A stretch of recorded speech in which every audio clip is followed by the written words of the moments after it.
사랑하는 여러분, 요즘 날씨가 많이 춥죠. 오늘 또 눈이 왔습니다. 이 엄동설한이 되면 시골에도 농기계는 멈추고 빈논에 찬바람만 부는 시절입니다. 그런 텅 빈 들판을 보고 있으면 우리 인생도 저 마른 논처럼 텅 비고 낡아지는구나 라는 그런 생각이 들지도 모릅니다. 그런데 여러분, 또한 우리가 살다 보면 좋은 소식도 있습니다. 혹시나 멀리 떨어져 있는 손주들하고 영상통화를 하면 어떻습니까?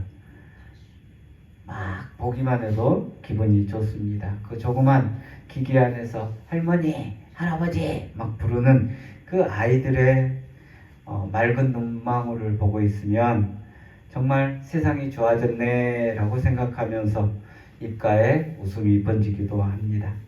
그 아이들이 사는 세상은 평생 우리가 흙퍼먹으면서 살던 이 세상과는 많이 다를 겁니다. 우리가 알지 못하는 신기한 기계들을 장난감처럼 다루고 우리가 상상도 못했던 그런 생각과 꿈을 꾸며 자라납니다. 이렇게 무섭게 변하는 세상을 보면 우리는 덜컥 겁이 나기도 합니다. 이제는 음식을 주문할 때도 기계로 주문하는 가게가 많이 늘었습니다. 그런 가게를 가면 당황합니다. 그리고 음식 주문하기도 어렵습니다. 또한 그런 답답함 가운데도 이런 손주 아이들의 목소리 하나에 우리는 또 그래도 세상이 좋아지고 이 아이들이 사는 세상은 더 행복할 거다라는 그런 마음을 갖기도 합니다. 오늘 우리에게 주신 하나님의 말씀 속에 있는 마태라는 사람, 그 사람도 낡고 먼지 쌓인 인생의 방 안에 갇혀있던 그런 사람이었습니다. 사람들은 그를 보면서 죄인이라고 손가락질하며 마음의 문을 닫았습니다. 마태 스스로도 이제 사람들과 소통하지 못하고 하나님과 소통하지 못한 자신의 인생을 돌아보며 스스로 마음의 문을 걸어 잠궜습니다. 그런 삶을 살고 있는 마태에게 예수님께서 찾아오십니다. 그리고 말씀합니다. 나랑 같이 가자. 오늘 이 말씀이 여러분들의 시린 가슴 속에 들어가서 밝은 천국 소망으로 다시 피어나는 은혜가 있기를 간절히 바랍니다. 오늘 주님께서는 낡아지는 우리 인생을 어떻게 하면 새롭게 할 수 있는지 이 말씀을 통해서 우리에게 보여주고 있습니다. 주님은 오늘 말씀을 통해서 우리의 껍데기가 중요한 게 아니라 그 속에 담겨진 진심을 바라보고 있다라는 것을 우리에게 알려줍니다. 성경을 보면 예수님께서 길을 가시다가 세간에 앉아있는 마태를 보셨다라고 기록되어져 있습니다. 이 보셨다라는 말, 헬라어 원어로는 에이덴이라고 하는데요. 우리식으로 하자면 딱 보니 다 안다라는 그런 뜻입니다. 그 겉모습이 아니라 그 중심까지 다 아는 것, 그것을 보셨다라는 이 말 속에 담겨져 있는 참 뜻입니다. 그러니까 마음으로 다 아는 거죠. 그 사람의 중심을 꿰뚫어 보고 그 영혼의 무게를 함께 느끼는 것, 그게 보셨다라는 말 속에 담겨져 있는 뜻입니다. 그 당시 세리였던 마태, 그 마태가 앉아있던 세관은 단순히 세금을 걷는 사무실이 아니었습니다. 그곳에 앉아있으면 동네 사람들이 지나가면서 다 한마디씩 하죠. 우리도 이제 무언가 일이 있었을 때 사람들이 지나가면서 다 한마디씩 합니다. 불났으면 불났다고 뭐라 하고, 집에 뭔 일 있으면 뭔 일 있었다라고 뭐라 하고.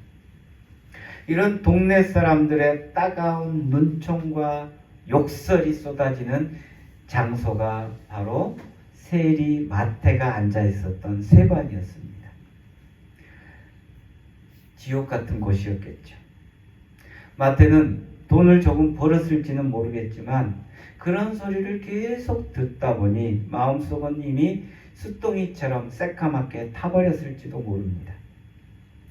세상 사람들은 마태의 그런 겉모습만 보고 저 도둑놈, 나라 팔아먹은 그런 역적놈 이런 욕을 합니다.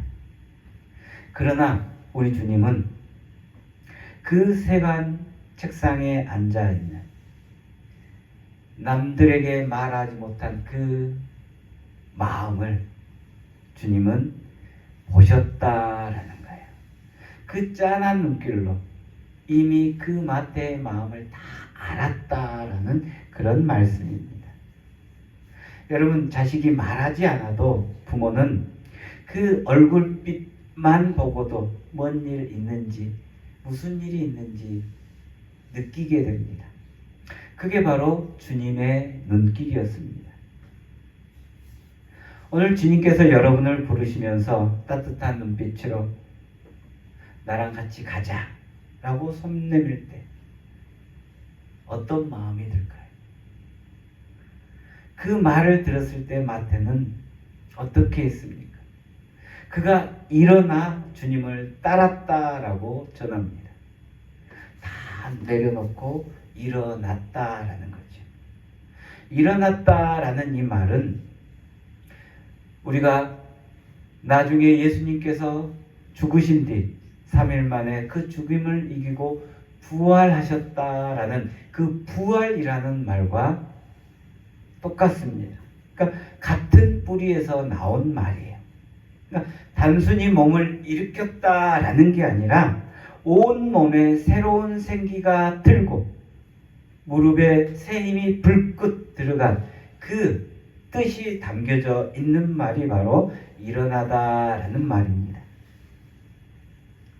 여러분, 우리도 그런 경험이 있을 겁니다. 온종일 밭일하고 돌아와서 삭신이 쑤시고 손가락 하나 까딱할 수 없는데 대문 밖에서 여러분이 사랑하는 손자 손녀가 찾아와서 할머니! 라고 부르면 아픈 것도 있고 뻘떡 일어나서 마중 나갑니다.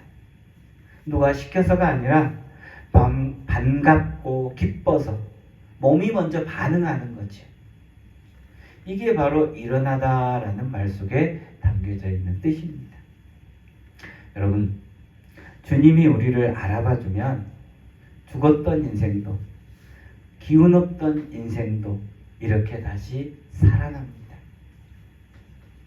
나 같은 늙은이가 뭐 하겠어 라고 스스로를 가두지 마십시오. 주님이 여러분을 보시고 손을 내밀면 과거의 슬픔도 과거의 절망도 다 사라지고 벌떡 일어날 수 있는 거예요. 주님은 마태를 나라 팔아먹은 사람들을 착취하는 세리로 욕하지 않고 그 이름의 뜻대로 하나님의 선물로 보신 겁니다. 여러분들도 마찬가지입니다. 주님 눈에는 여러분 한 분 한 분이 세상 그 무엇과도 바꿀 수 없는 가장 귀한 선물이라는 거예요.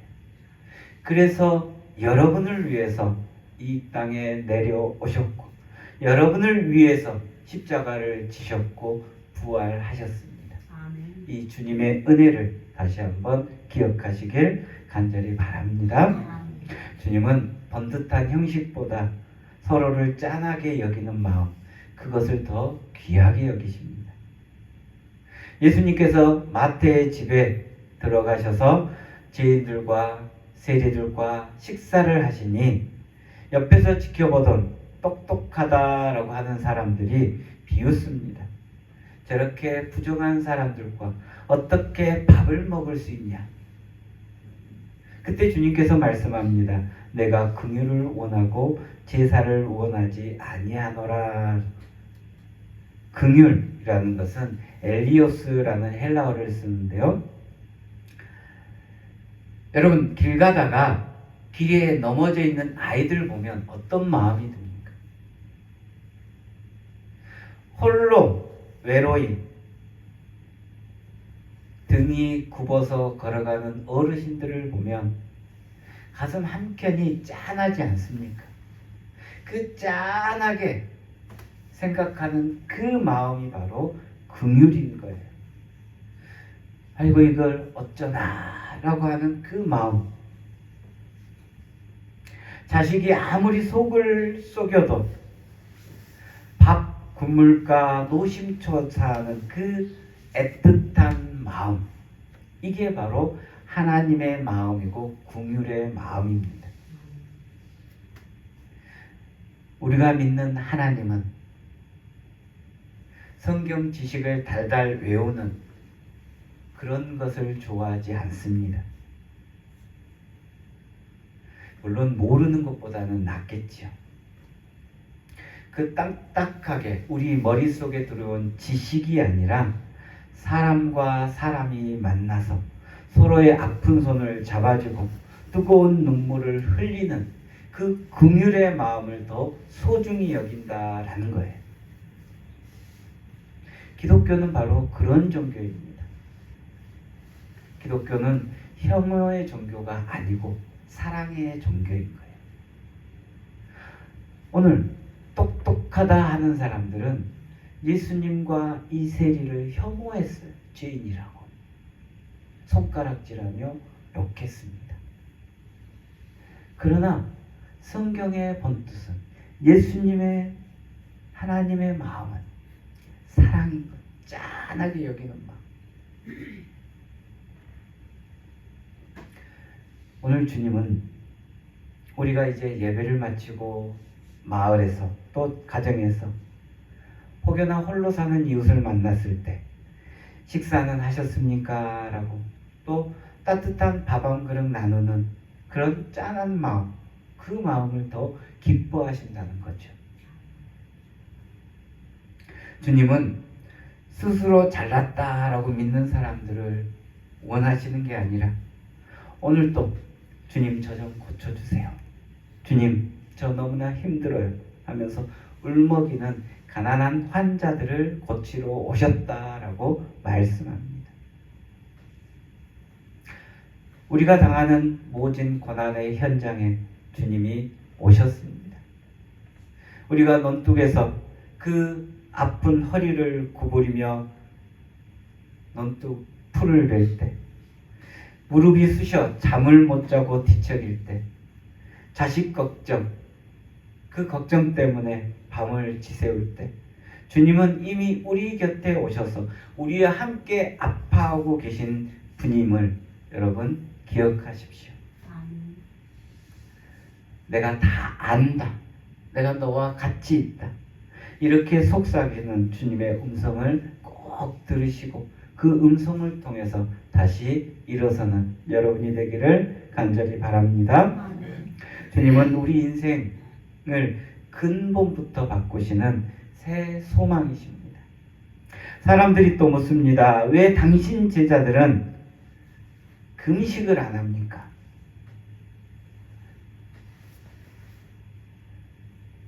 유대교에서 금식은 하나의 신앙 행위 중에 하나입니다. 왜 금식을 안 합니까? 왜 똑바로 신앙생활을 안 합니까? 라는 그런 뜻이겠죠. 그때 주님은 새 포도주는 새 부대에 넣어야 한다라는 말씀을 하십니다. 아마 여러분 다 들어보셨을 거예요. 그만큼 유명한 말씀입니다.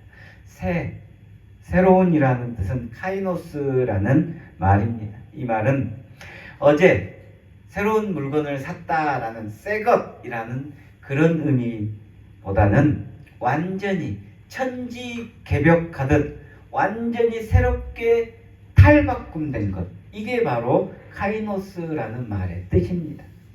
그러니까 이전과는 아예 질적으로 확 바뀌어버렸다라는 그런 뜻이죠.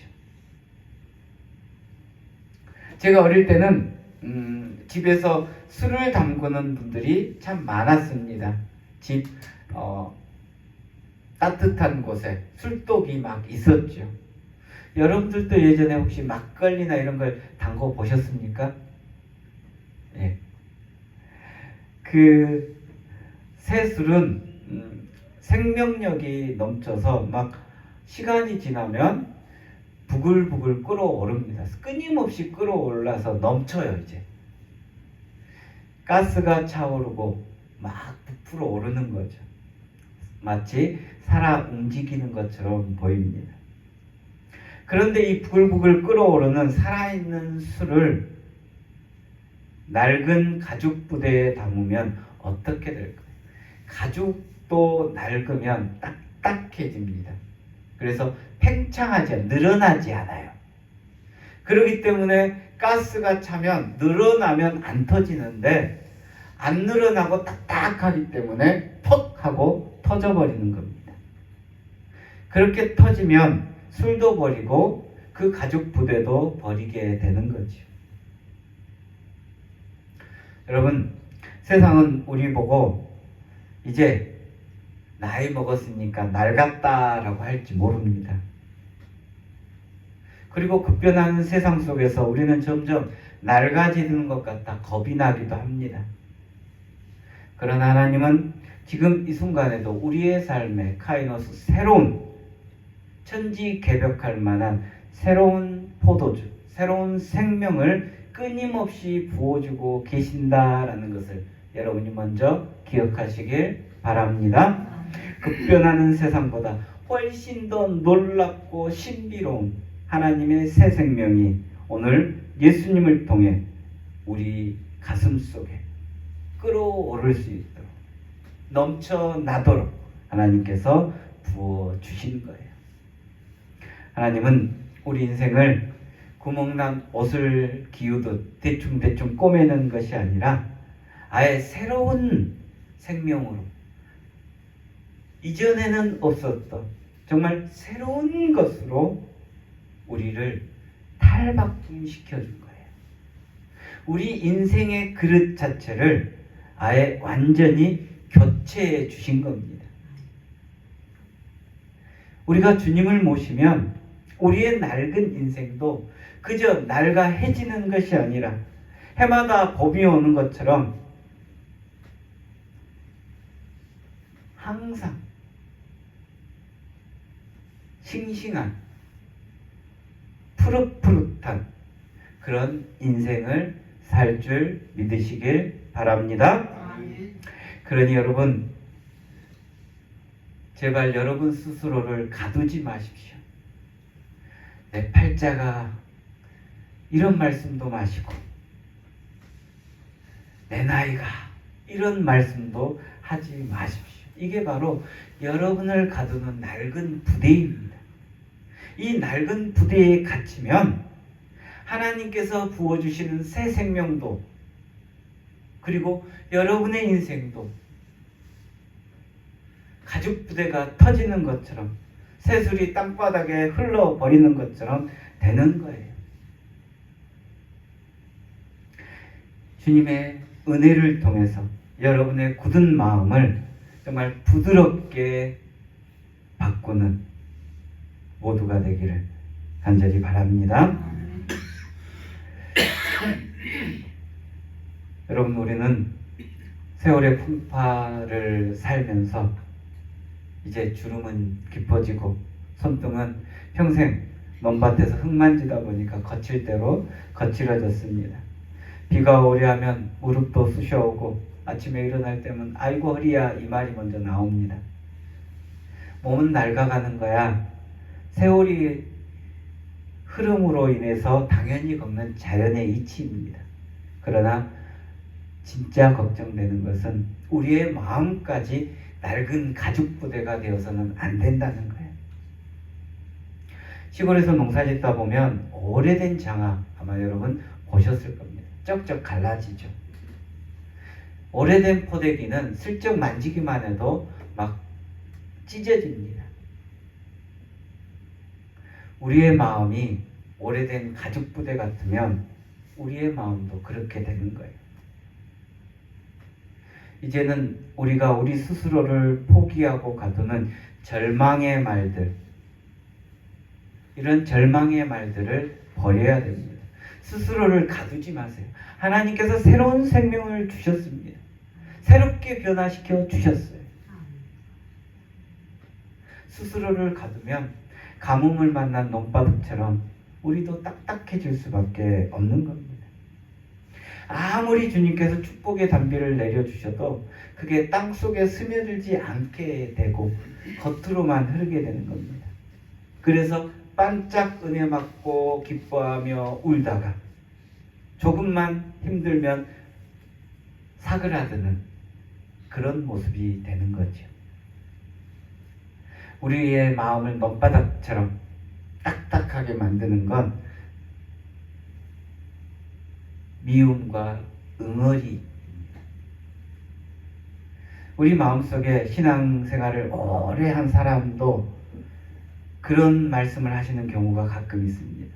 저 사람이 옛날에 나한테 못할 짓 했으니까 내 눈에 흙이 들어와도 용서 못해. 응어리 가진 거죠. 누가 뭘 하게도 내 말이 맞지, 네가 틀렸어 라고 생각하는 그런 마음들. 수십 년 전 일인데도 아직 마음 한구석에 돌덩이처럼 박혀있는 그런 응어리와 미움들이 우리의 마음을 딱딱하게 만드는 거예요. 낡은 가죽부대에 새 포도주를 담그면 어떻게 되느냐? 예수님께서 말씀하셨습니다. 터져버린다고. 고집과 미움, 응어리로 우리의 마음이 딱딱해지면 아무리 하나님의 말씀을 통해서 축복을 받고 은혜를 받아도 그걸 받아낼 자리가 우리 안에 없는 거예요. 그러다 보면 하나님의 말씀이 부담이 되고 남들 잘된 꼴이 배가 아파서 우리의 마음만 더 평안이 깨지게 되는 겁니다. 이게 바로 술도 버리고 부대도 버리는 꼴이죠. 마태는 그날 자기가 평생 앉아있던 세관 책상이라는 낡은 부대를 과감하게 버렸습니다. 그전엔 돈이 최고였죠. 그렇기 때문에 사람들에게 욕먹으면서도 그 자리에 앉아 있었던 거예요. 여러분을 힘들게 하는 가죽 부대, 이제는 버리시길 간절히 바랍니다.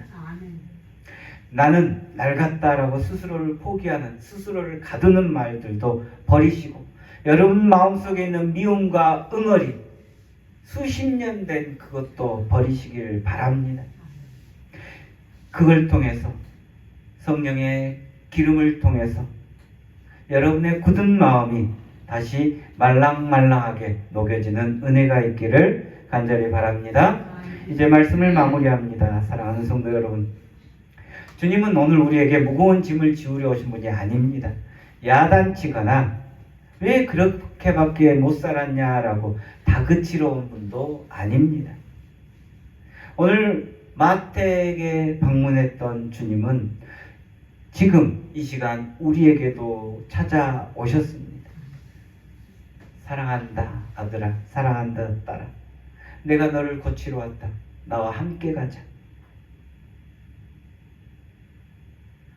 주님은 단순히 우리의 해진 옷을 조금 기워주려 오신 분이 아닙니다. 우리의 인생 뿌리부터 저 밑바닥부터 슬픔을 기쁨으로, 절망을 소망으로 완전히 바꾸어 주시는 새로운 포도주 그 자체인 거예요.